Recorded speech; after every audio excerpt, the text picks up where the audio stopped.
Or maybe I've never woken up from it. I was back in the house. But this time, the hallway had grown impossible. Endless. All the side rooms were open now. And they weren't just spilling light, they were spilling people. Or, at least, fragments of them. Smiling mouths stretched across the wallpaper.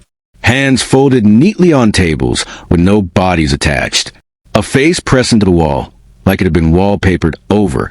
Eyes darting beneath the paper like fish under ice. And everywhere, the girl, dozens of her, walking in and out of rooms. Sometimes crawling, sometimes floating just an inch above the floor. All of them identical. All of them were in my face now.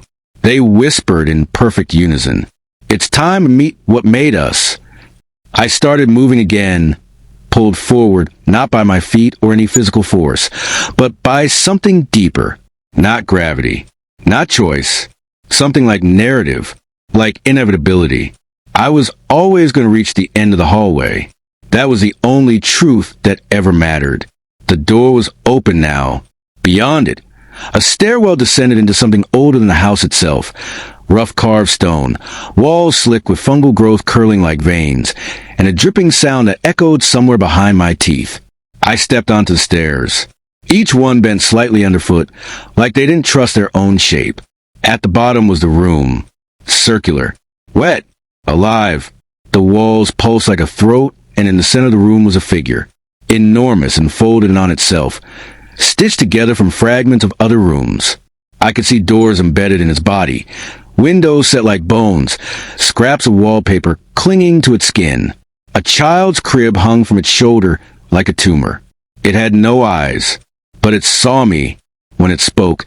It didn't use words, not the way we know them. Its voice was made of hallways and footfalls, of every whisper and creaking board I'd ever heard in that dream house.